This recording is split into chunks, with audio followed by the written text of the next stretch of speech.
There we go. Mic check, mic check.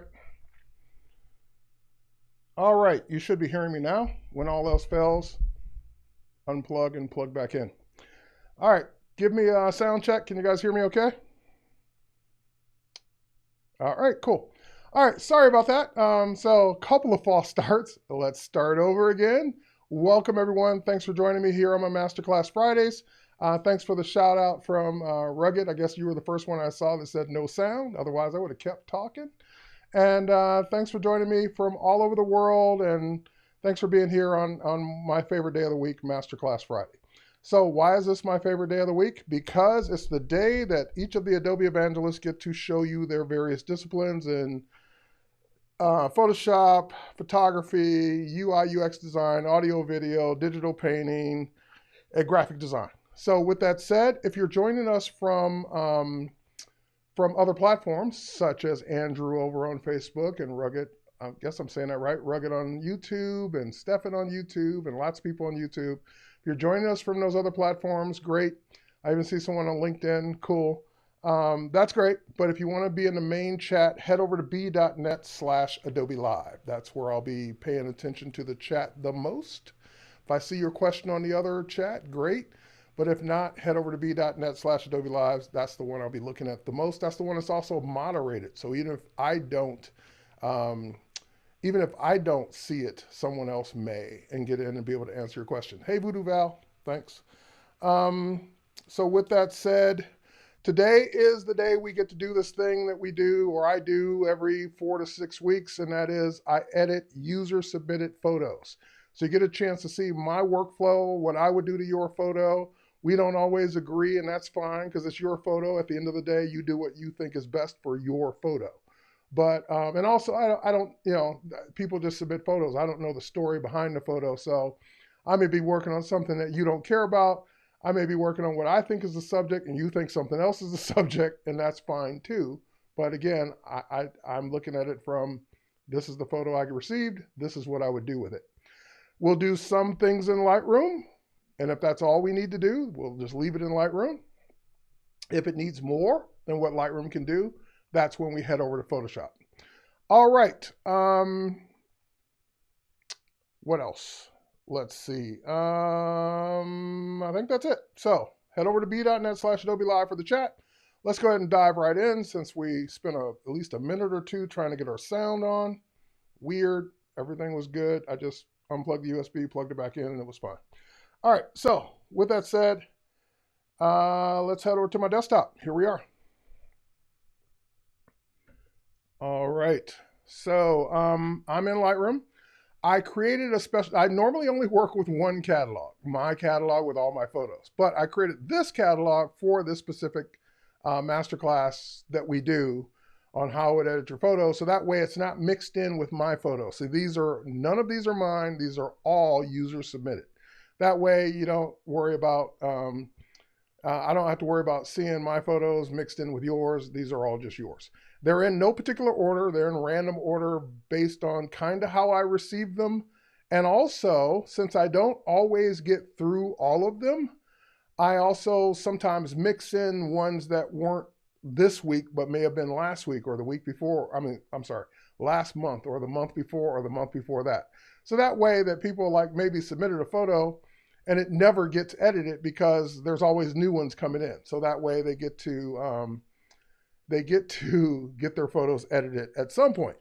All right, so with that said, let's start with this first one. I'll kind of go in order. Again, it's a random order, but I'll go in the order that they're in now. I'm going to start with this landscape photo.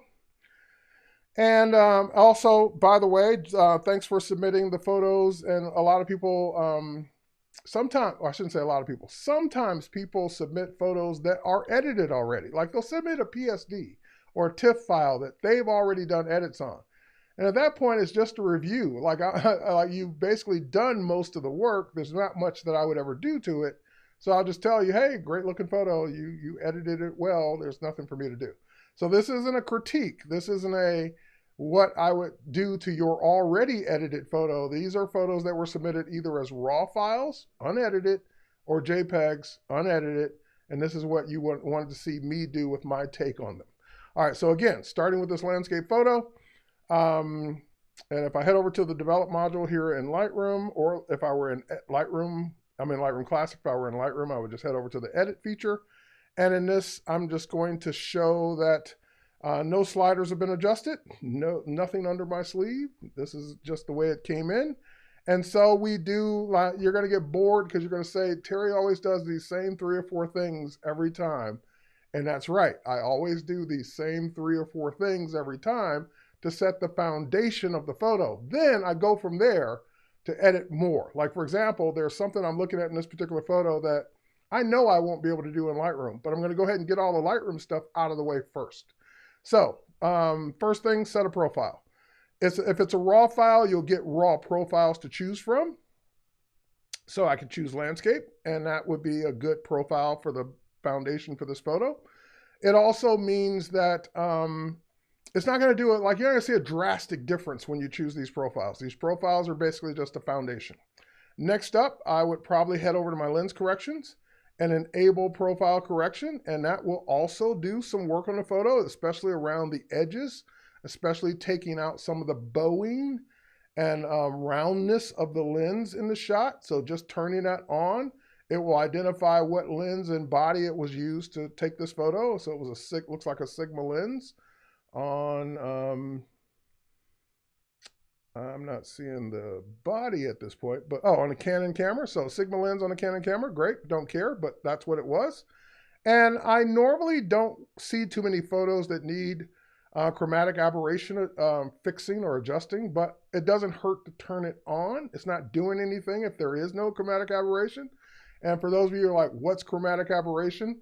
It's when you see like a purple glow around the edges of the photo, especially with I wouldn't say complicated lighting, but like sunlight hitting a mountain range, and it's like reflected in a weird way, and it just hit the lens, and like you'll see this fringe around the photo. So I didn't expect to see that on this photo. And again, I turn it on sometimes just for you, but I only turn it on when I see the issue normally. All right, next up. So third thing I would do is the thing I always do, and that is hit auto for auto tone to let Lightroom take a shot at what it thinks the photo needs. And as I always say, that doesn't mean I'm done. That doesn't mean I even agree with everything it does, because in most cases I don't agree with everything it does. Like for example, it brightened this photo up by almost half stop, and yeah, it probably would have been a little bit brighter if I'd done it manually, but I may not have taken it all the way up. So I'm just going to bring the exposure down just a little bit more. I also see some clipping here in the shadows in those trees, and they're not in an area of the photo that really is making that big of a difference for me. Like if that blue was happening out here in the main part of the subject, then I would worry about it. But if it's happening in those trees, I'm okay, I don't care. So, but if I needed to fix that, I would go ahead and just drag the area underneath that triangle, which is the blacks area to the right, until that white goes away. And that's basically correcting the problem. Correcting the problem until it turns like a solid gray. So now you don't see that blue highlight in the trees anymore, because you've reduced that fill where it was filling in solid black, and you brought back some of that detail by dragging that black slider over. Okay, and you can also just go down to the slider and drag black over as well.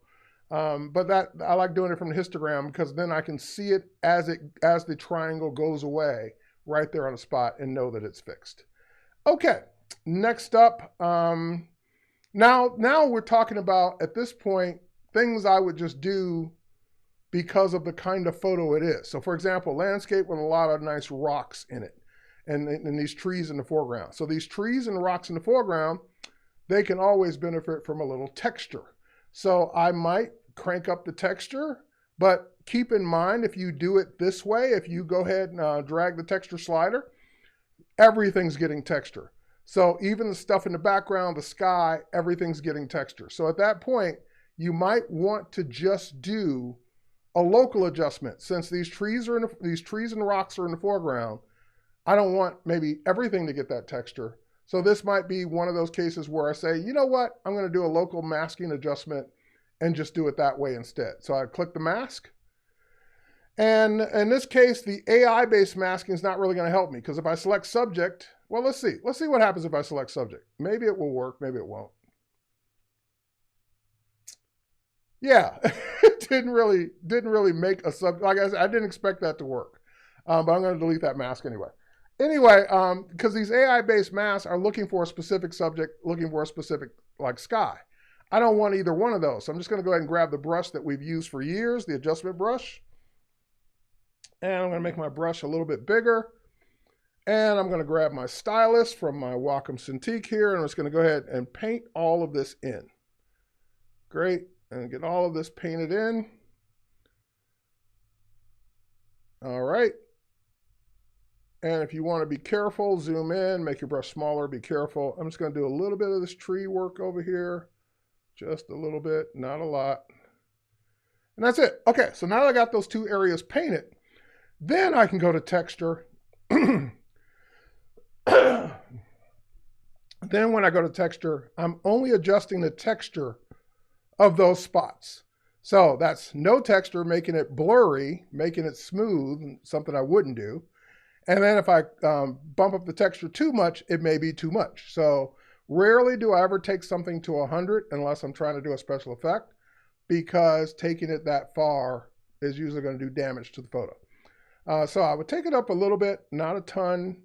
And you might say, well, what's the difference between texture and clarity? Texture adjusts just the texture. Clarity adjusts the texture and shadows and highlights. So if you wanted to create more of a dramatic effect, you might adjust the clarity as well. Sometimes I will do both. I might add a lot of texture and a little clarity just to give it that dynamic look. All right, so now, the next thing I would normally notice right off the bat, if the photo is a little crooked, and then what I look for is something that like theoretically should be straight. So like this water line going into the shore there, that looks crooked to me. Maybe it's not, but it does to me. So I would go to my angle tool and I would just go ahead and straighten that out. There we go. All right, so now it doesn't look crooked because I straightened it and everything. Actually but see, now the trees look crooked. So maybe it wasn't crooked. Maybe it's just the angle. So let's undo that. Because, yeah, sometimes you can't always guess by the shoreline. You got to guess by what should be standing straight up and down as well. So taking that and making it straight made this lean over. And actually this looks better straight up and down. So it wasn't crooked. All right. Next up, let's go in and address the thing that I said was the only thing that was kind of like standing out for me. And I know sometimes, especially as a landscape shooter or a travel shooter, you get the environment you're dealt with. So in this case, you dealt with kind of a cloudy, grayish sky. I like to refer to them as a nothing sky. We've all had them. We like you're at the mercy of Mother Nature. So some days you're going to have an amazing sky. Some days you're going to have a okay sky. And if you live where you're taking the photo or you're going to be there a while, you can wait for that great day to take that great photo with the great sky. But if you're traveling and you're not going to be there for days on end or weeks on end, you may not get a good sky, and this is the sky you're dealt with. So let's go ahead and now take what we've done so far. Command E. We'll take it over to Photoshop, and it will take a copy of it, so I don't have to worry about duplicating the layer or any of that stuff, because I already got the original back in Lightroom. And now let's go into our edit menu. And in our edit menu, I'm going to choose sky replacement. Now, sky replacement is going to bring up a dialog box. That was weird. I got a little message over there. Let's try it again. Okay, that didn't get the message second time. Anyway, sky replacement is going to bring up the last sky you use. So this rainbow is the last one I used playing around with it. So this isn't the sky I would pick. But let me tell you a little bit about skies here. So number one, you'll see your most recents now at the top. You'll see the folders of skies you have. You notice that this one says Skies Pack 1 because you can now go out and get more skies. So you can say download free skies, and it'll take you to a website on Adobe that you can actually go download multiple skies. And that way you have more skies to play with than the ones that just came in. Or that came with Photoshop, I should say. But here's the thing. If you go get more skies, which I did, and if you go get or use the ones that are built in, which I've done, then at that point, the photo's your photo and someone else's, because it's your landscape and someone else's sky. And if it's just for you and you're going to put it up on your wall, and that's fine, great. But if you're trying to say, this is my portfolio image, this is my image, then you're better off on those beautiful days shooting your own sky. So even if it's not the sky that was above that landscape, it's still yours. And that means the whole photo's yours at all times. So just keep that in mind, that yeah, while you can use these spectacular skies, like that one, which I wouldn't use on, oh, actually that does look nice, but I wouldn't use on this one or this one. These are great spectacular skies, but they're not mine. So go shoot your own great spectacular skies. That way, when you need to use one, it's yours. It's not whoever took this. And the other thing, and when I say some of these I would use and some of these I wouldn't, the other thing you have to look at is what looks natural for that scene. So you got to remember that just because you pick a beautiful sunset, but the photo was taken in the middle of the day, Photoshop's going to try and tone the foreground to look like that sunset, but usually it's just going to look off. You won't, like, person looking at it won't know what's off about it because they didn't know you replaced the sky, but it's just not going to look right because the sky isn't the same time of day as the sky or the one you're replacing. So a lot of times you do a sky replacement, it kind of looks good, and then it kind of looks a little off because that's just nature. It just doesn't look like that sky was at that time. So this is a good example where the sky looks great. And in the background, it looks good. But in the foreground, it looks off because that's not the sky for this scene. We know what sky we came from. We came from a gray sky like that. So maybe pick a better gray sky. Maybe pick more ominous clouds, more clouds that just look great. That way, the image still looks like it's supposed to look because that's what was going on at that time. Okay. Most competitions require you to use your own skies. Absolutely. I would expect that because it's a competition about your photography. So it should be your sky. Okay, so here's my skies, my Terry skies. And I do have some clouds that I've taken. So I might pick one of mine and say, hey, I kind of like those clouds better than the nothing sky that was there. And of course, if I pick a nice blue sky on a blue day, maybe I can get away with that because it is during the day, but maybe not. So again, you got to pick what looks right for you. That looks right, but I just don't like the sky. All right, so let's go back down to, I kind of like this one. And again, if this were my photo, I would go pick one of my skies to put in it, and away I go. So once you click OK, that always does a non-destructive sky replacement, so it makes a sky group. So there was the original sky, there was my sky. You can make your group a little bit brighter to kind of match the day of what was going on, because remember that sky looked a little bright after I lightened the photo, and this sky is a little darker. So you might want to go in and make some adjustments so it looks like that sky. Okay, I'm going to move on because, again, I could spend all day on skies. We don't have all day for this one photo, so let's move on. I'm going to save it. Once it's done saving, we'll close it. We'll head back to Lightroom Classic, and it'll put this new layered Photoshop file next to the original that we still have in Lightroom if we ever need to get back to the original. Okay, let's close it. Let's head back. And there it is. There's our original. So here's where we started with adjustments.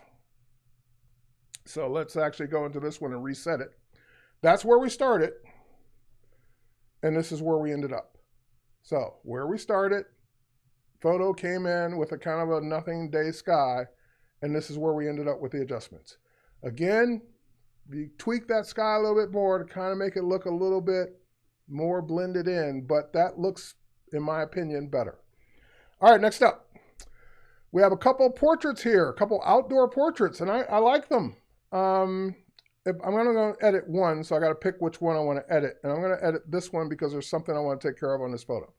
All right, but anyway, good lighting. This looks like, you brought in lighting for this photo based on the rocks and the subject. So it looks like you lit this shot, whoever took this.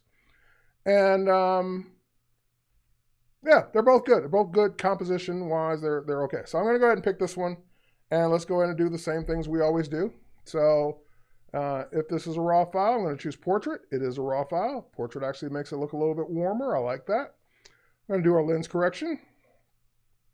Let's see how it just adjusts that bowing in the lens. Again, I don't need to turn on chromatic aberration, but if that makes you feel better, go ahead and turn it on. And then last but not least, we're going to hit auto, and I won't agree with everything auto is going to do, but let's go ahead and get it started. All right, so there's auto, and the thing I'm noticing right off the bat is the grain in the sky when I brighten up this image, because looking at this image, it was shot at ISO 200, but I don't know, there's just like a lot of noise in the sky because of the time of day, I guess. And of course, the biggest distraction in this photo is this one's definitely crooked, like it's leaning down that way. So once you see a crooked photo, once I start pointing these things out, you'll never not see a crooked photo for the rest of your life. Like you're going to look at something that should be straight and you're going to say, look at how crooked that is. And I know how this happened because you're looking at the model and she does look perfectly straight. But the background behind her is not. So we got to fix that. Let's go ahead and grab our angle tool and just drag it along that shoreline about that much. And see, she still looks straight, but now everything looks straight. That's the way it should be. So let me zoom in actually on her and see if she's not noisy. So that's just happening in the background. So what I might do while I'm here in Lightroom is I might go to the masking. I might go ahead and say select subject. That should pick her, which I expected it to. And then I'm going to go ahead and click invert to select everything but her. So when I click invert, that's basically the background. And now that I got the background selected, I may go in and apply some noise reduction.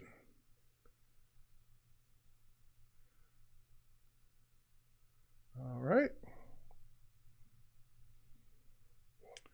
And might apply a little bit of saturation. That might be too much noise reduction. And that's definitely too much saturation. Bring that back a little bit. And everything I'm doing is only happening to everything but her. So it's happening to the rocks too.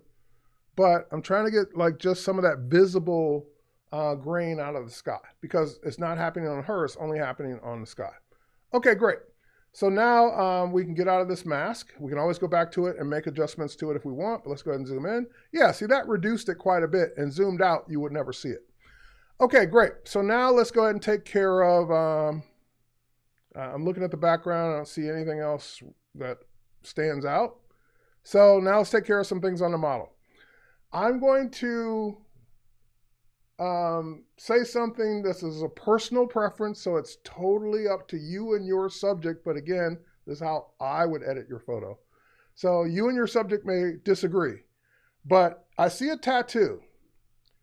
And my thing about tattoos, I'm not a huge tattoo fan. Either I love tattoos to like be art and stand out on the subject and be awesome, or I don't want to see them at all.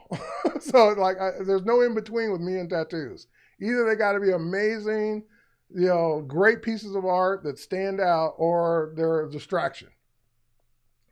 The particular problem with this particular tattoo is, I'm not going to zoom in on it now, but if you zoom in on it, you still can't make out what it is. And it's like not meant to really be seen in this outfit because it's being partially covered. So the tattoo is not doing your subject any favors.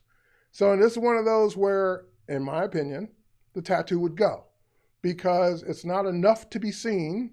It's being partially covered, and even the part you can see, you can't figure out what it is. So it's just, people just spend time, I wonder what that tattoo says. I can't make it out. I zoomed in, I still can't make it out. I don't know what it is. So why have people discuss that? And it takes away from your subject.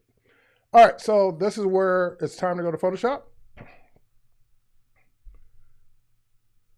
And there we go. So we're in Photoshop now. And let's zoom in a little bit. And again, I don't know all of what that says. I'm not even going to try and figure it out. I'm just going to grab my, and I'll duplicate the layer for you, duplicate layer people. All right. And so let's go ahead and make that brush on the spot healing brush a little bit smaller. And let's just go ahead and paint that tattoo right out of there. No lasers required. No painful process required. You just go ahead and take that out. Now, you have some other blemishes here. While you're here, you might as well go ahead and take care of those. That's pretty much it. Yeah, that's it. One right there. Great. Okay. And now I'm in blemish mode since I've got this tool selected. And blemishes aren't always skin blemishes. They're like stray hairs. So let's go ahead and make this brush smaller. Go. Stray hair coming down the eye, across the teeth, getting rid of some of the strayness. Okay, great. All right, now you got a couple hot spots here from the lighting. That's why I knew you lit this shot, other than it being very bright. And then, you know, she's outside in the wind, so I would expect her hair to blow. But you might reduce some of the wilder strands of hair that could be looked at as a distraction. Like I'm okay with her hair being a little messy based on the condition of where she is. She's outside. Everyone's hair, if you have hair, would be like this. All right, so now let's take care of these hot spots. There's multiple ways to do this. One of my favorite ways to do it is to grab the clone stamp tool. On the clone stamp tool, basically I set my blend mode to darken, and I set my opacity to 40% as a starter, so that way it's not 100%. It needs to build up. And you can also set a brush preset for this. We used to set tool presets, but you can also set a brush preset now with the newer versions of Photoshop. And what I'm going to do is I'm going to make my brush a little smaller. I'm going to come down to this part of the cheek where there is no hot spot, hold down my Option key or Alt key, click, and then come up here and just click. And it's not totally removing it right off the bat because it's a 40% adjustment. So it's just gradually removing that hot spot. Now, why do we click instead of paint? Because you're not trying to clone all her skin from the lower part of her cheek onto the hot spot. You're just trying to get rid of the hot spot. That's why we set the blend mode to darken. And so that will start to reduce those hot spots the more you click in these various areas. And I'm just clicking, not brushing, and you start to see the hot spots disappear. Great. So that's not her, that's just a lighting thing. That's, you know, soft. If your light's not soft, you tend to end up with these hot spots on your subject. Okay, great. Next up, let's go in and go back to that spot healing brush. I see a few pimples up there. Just painting out a few of these.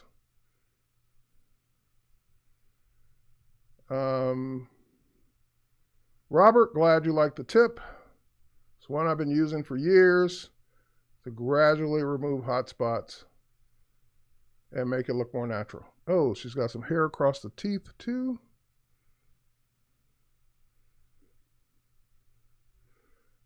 Now, I may miss stuff in this short session because I'm kind of rushing through it to get to the next photo, but these are some things I would look at. You would spend more time in getting these things looking better.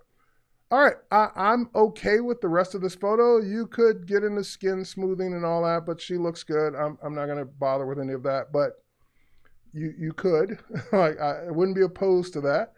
Oh, there is one thing I would do. Since it is a portrait, one of my finishing tips that I like to do is add more contour to the facial structure. So the way I do that is I do dodge and burn. So I have a dodge and burn action. Here's what the action is going to do. When I click it, it duplicates the layer, sets the blend mode to luminosity, and switches to my burn tool. You're going to use both your burn and dodge. So I start with the burn tool, and what I'm going to do, I'm going to make the brush a lot smaller. I'm going to go into the areas of the photo that would be darker, like shadow areas, and make them a little darker, and areas that would be lighter, make them a little lighter. So, for example, around the hairline here, we'll just brush this in, making these areas a little darker. It's basically, you're not going to really see a huge difference while you're doing it. You're going to be like, is this even doing anything? But once you see the before and after, you'll see it. Oh, I even went a little too far. I could see it right off the bat. Let's undo a few of those. Okay, too many. Now let's go to the dodge tool. Brush a little smaller. And on the dodge tool, we can lighten up the areas that should be lighter, like her eyes, her teeth. Oop. Teeth can get bright really quick. We don't want flashlights. We just want brighter. And all right. And if anything's too bright or too dark, remember that's on a layer. So you can always turn the layer opacity down if you think you did too much. Now, like I said, it looks like you didn't do much, but if we go ahead and turn this off, turn this on, you can see that difference drastically. So it just basically adds that contouring, giving the photo a little bit more depth, giving the subject a little bit more depth when you do it. All right, so that's off, that's on, and if you thought it was too much, you can always pull back on the opacity and lower it just a bit so that it's not too much on the whole thing. Okay, so that's it. I usually don't keep that layer, but if you need to keep that layer, you can. And let's zoom out or save it. And then we'll close it, and then we'll move on. Will this be a replay? Yes, Facebook user, it will always be a replay. Unless something horribly goes wrong technically. All the streams are available for replay. Okay, let's close that. And let's head back over to Lightroom. And again, here's let's undo all the adjustments to this. So let's go back. There we go. There's our before. There's our after adjustments. And if we do this, that's our after Photoshop. So before Photoshop, after Photoshop. Look at the face, look at the hot spots, look at the tattoo. Just removing those things quickly and easily. Okay, next up. We're not going to do another one of those because it would be the same things. Let's go ahead and go to this one, which came in rotated. So when this happens to you, you can show your rotation. Where is it here? Flagging, rating, color navigate, slideshow, grid overlay. Why am I not seeing this? This tool. Rating, color label. Zoom, soft proofing. I don't know, for some reason I'm not seeing that tool that I want. But let's go ahead and go into, oh, because I'm in develop, that's why. I'm like, why am I not seeing this tool? Here we go. There we go, rotate. There we go. You would think it would be in develop, but it's not. It's in library view. So in library view, you can turn on and off specific tools. So rotate is one of those tools. I was in the wrong mode, so that's why I didn't see it in the toolbar. Anyway, so we rotated the image to be the right way. So again, we now head over to develop, and we can do all our develop things with it. So portrait, lens correction. And someone always asks when they see me doing this repetitive stuff, hey, could you just make this a preset and apply it upon import? Absolutely, you can. But the problem is especially with the profile, unless you're just importing all portraits or you're just importing all landscapes, your profile will still need to be set for each individual photo. So yes, you can do it as a preset. You can even make it an import preset so it just does it automatically. But it would be for, like, if I'm doing a portrait session, no problem, because they're all going to be portraits. But if you're importing a random set of photos, like I did, then making it a preset may not help you. Okay, so this is another one of those I don't agree, because I kind of, let me undo. I like the mood of the photo being dark like this. Maybe I would make it a little lighter, but when I hit auto, it makes it too light. Like I don't agree with that lighting at all. So I'm gonna go ahead and pull down that exposure back a little bit more, almost back to where it was, just making it a little brighter. But the rest of the things I'm okay with. I'm okay with the rest. So let's go ahead and look at the shadow areas being clipped. Don't care. It's the stuff at the bottom on the floor. Don't care. So I'll leave that the way it is. Everything else, I might pull back. Like I don't usually run saturation on people at all. So I'll put the saturation back to 0. And I'm okay with everything else except for the cropping. Because if I zoom in up here, I can see the top of the backdrop. And also I think at the bottom of the backdrop, you can, maybe you can't see it, but it looks like it was a little lighter or darker down there as well. So let's go ahead and get into a crop. And here's where you also make a decision. If you're going to post this to Instagram, Instagram is still going to make it's still going to make you crop a portrait from a digital camera. I don't know why. Like it will not post this whole portrait because for whatever reason, only known to Meta Corporation, Instagram still wants a portrait to be in the 4:5, 8:10 aspect ratio. I don't know why. It doesn't make any sense. Because on landscapes, they let you zoom out the landscape all day long. But on portraits, which the platform was designed for pictures at first, I don't get why they don't let you do this. So if you were going to post this to Instagram, you can decide your 4:5, 8:10 crop either here in Lightroom. And if I do it here in Lightroom, 4:5, 8:10, then, and this one's okay. Like it cropped off a little bit more of the top, but it didn't crop off too much of her legs or anything. So I'd be okay with this. But if you needed to see more of the photo, then you might take it into Photoshop and do a content aware crop. So that way it's going to crop and still add, like keep all of the subject. Maybe her legs, maybe she's showing pants that need to be in the photo and you need to see all of it. You don't want to crop off the top of the guitar. You need to see all of it. That's when you do a content aware crop. All right, yep, Instagram wants to be TikTok. They wanted to be Snapchat at first. Now they want to be TikTok. Okay, so we're not going to get into that debate today any more than we already have. Let's go in and let's say that I did want to do the content aware crop instead. So let's undo that. Yes, I know about the top still there. Let me zoom in. Oh, I didn't mean to zoom in that far. Let me zoom in and look at the subject. Hot spots, we already know how to take care of those.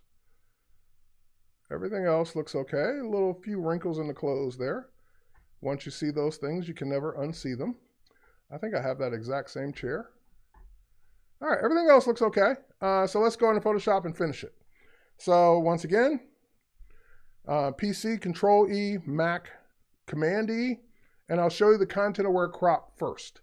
So we'll go to our crop tool and make sure content aware is turned on. See it up there? Content aware crop is a checkbox, which you can't see. Now you should be able to see. There we go. And now that it's checked, we're going to go ahead and change our ratio to 4:5, 8:10. So that's going to give us our 4:5, 8:10, but now we can go in and say, hey, I want it to be more this way. So that way, this empty space now will be content aware filled in. I can even move this down a little bit. And that way, we're cropping off the top that was showing backdrop or wall. And now we're getting this left side. But when I click OK, Photoshop will use content aware fill to fill in that extra area. So, and it usually does a good job of doing this. It's tricky because you got a gradient of the light here, which is very nicely done, by the way. I love the way you lit the backdrop. So that's always tricky when that's close to the edge, but it did a good job. So now you'd be able to post this whole image without cropping on Instagram, 4:5, 8:10. Why? Don't know. Still have not been able to figure that out for decades, but here we are. All right, so let's go in. And now let's take care of a couple things. This looks like a mole. This looks like a blemish. So again, your subject, you decide what would stay, what would go. Usually we keep people's moles and beauty marks. Usually we basically, the rule that you would think about when you're removing something from someone Is it temporary? Will it be gone in 2 weeks or a week? Will it be gone, in other words? And if the case is yes, then you don't want to use that. You don't want to keep that on the photo permanently because it's going to be gone. It was temporary. Bad skin day, as we call it, just like we say bad hair day. So let's say I'm going to remove this one and these and keep the mole. Okay. Now, same technique for the hotspots. So we'll grab our clone stamp tool. It's already set on darken, 40%. We'll make our brush a little bit bigger. We'll sample the area that's not a hotspot. And we'll come over here. I grab the right mouse and click, and click, and click, and click, and click. And that hotspot starts to dissipate. Same thing up here, Option click or Alt click, click, click, click, click, click. Every time you're adding 40% of that darker area and that hotspot starts to go away. Okay, same thing down here. Try and get the chin area, not the cheek.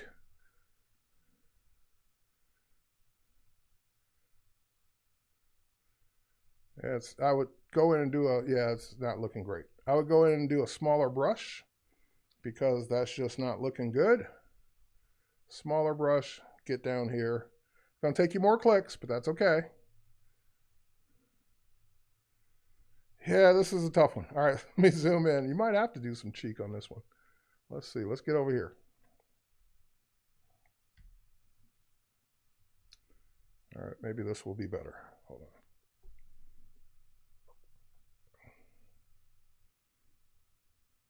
All right, when I don't like the hotspot removal on a particular part of the skin, then I'll do the next best thing, I'll patch it. Sometimes the hotspot removal does that, where it's just, this is too dark, so it's starting to look too dark over here. And you can lower the opacity, maybe go down to 20% instead of 40. So if you really were committed to the clone stamp tool technique, you could just lower the percentage. But a patch with normal, and we can kind of start blending this in. You know what? Hang on. Undo, undo, undo, undo. Here's what I want to do. Let's do it this way. Let's duplicate this layer first. Now let's take it completely off. Now let's go ahead and blend in the edges. I never thought this one spot would be so difficult, but it's being difficult.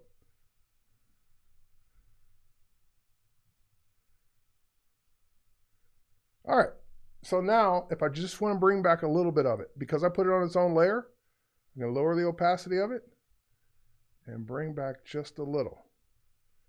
There, that looks more natural, just like the rest of the hotspots. All right, same thing with the nose. And because the layer is already lowered opacity, it's already just bringing back a little bit of it, and away we go. All right, next up, everything else is looking good. I'm a stickler now because, again, once you see this stuff, it's hard to unsee it. I'm a stickler for wrinkles. So you might go in and you might start to, and again, this is just a personal thing. I'm not going to spend a lot of time doing it here, but I would just clean up some of this wrinkle area here, because anything that gives people something to look at and takes away from the subject is a distraction. So I might steam this in Photoshop. We need a steam tool. Right. Anyway, there you go. Great. Same thing here. So I might just go ahead and patch this. Same thing here. Those are okay, because that's where the creases would naturally be on her legs. But this stuff is just wrinkles. Oh, that's why I'm on the wrong layer. Hang on. Why isn't that taking more effect? Because that layer is turned down.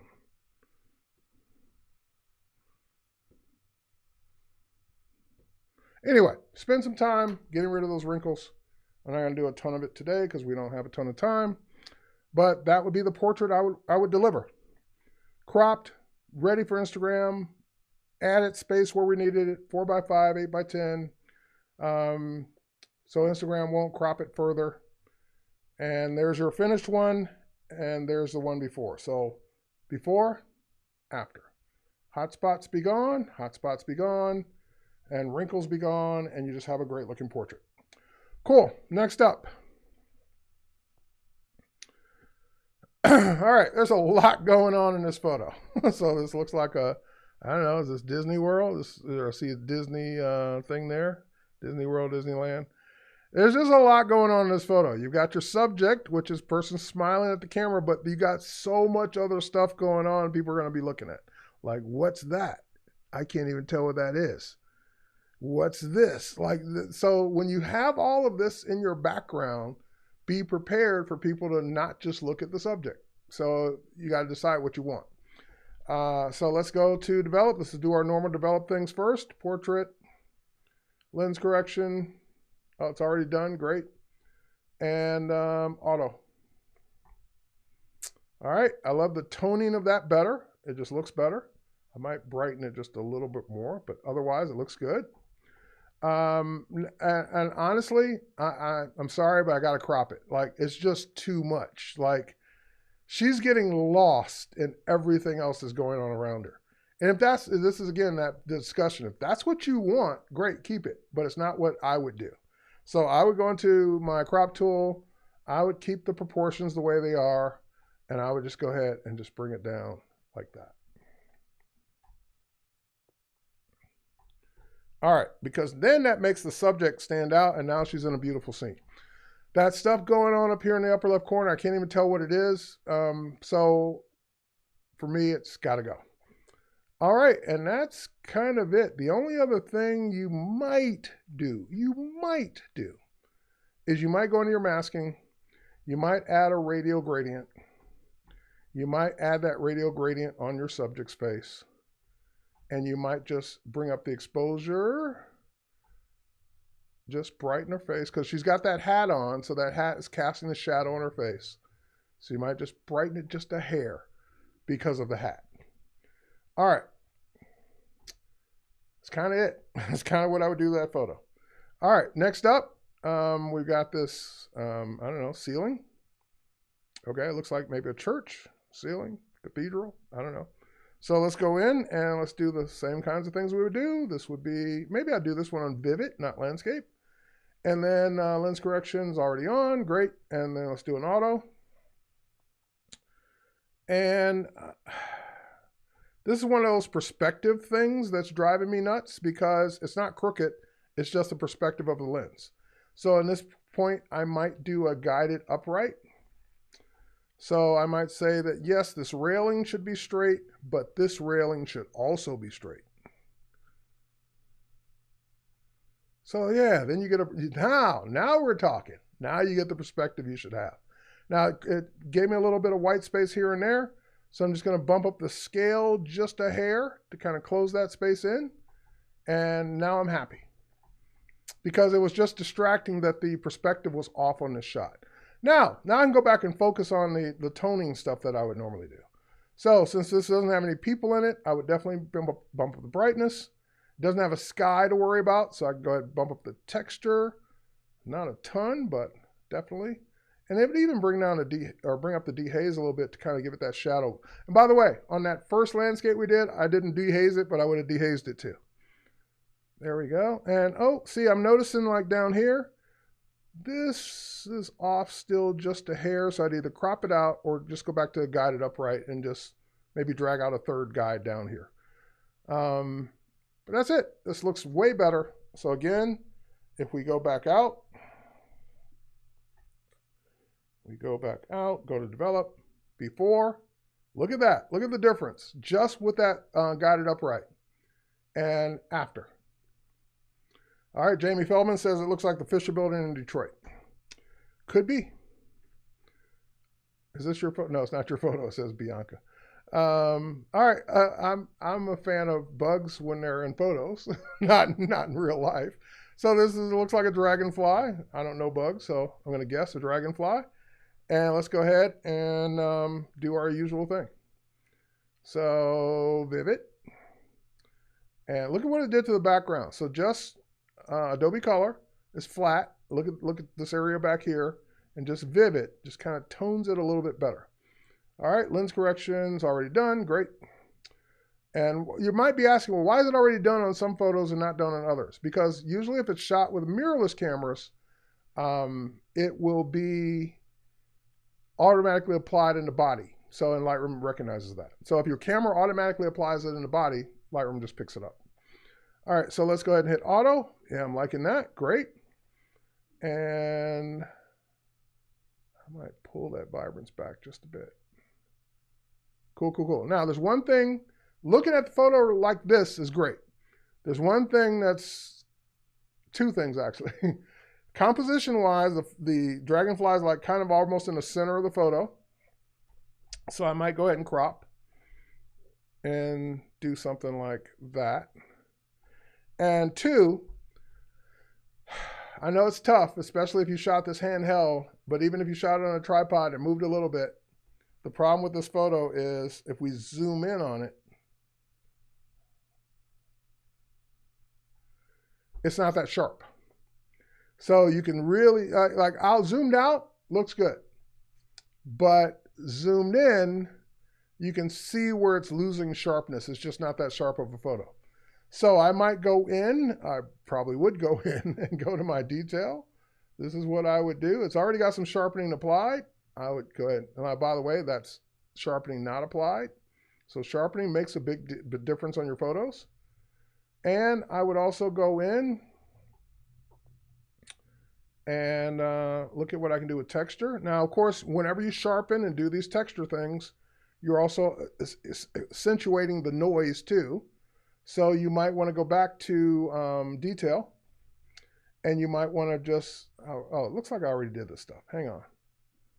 So this was with no noise reduction, and it looks like this is a little bit more noise reduction.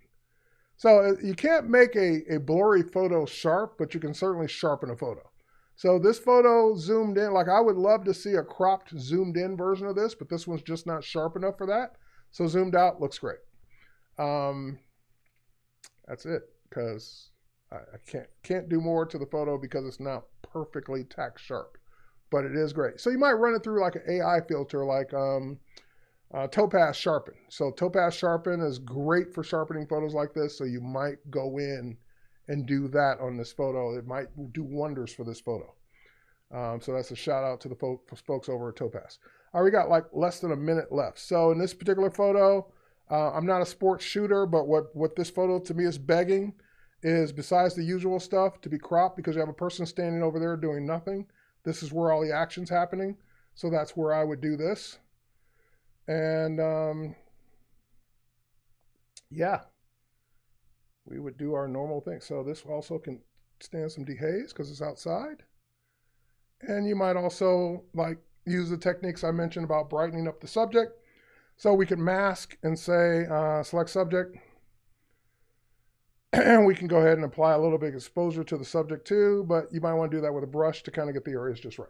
All right, I'm out of time. So hopefully that gives you guys enough to play with. Until next time, cheers everyone. Thanks for watching, and we'll catch you on the next one. Thanks for all the comments. Thanks for all the feedback. Love it, guys. Bye.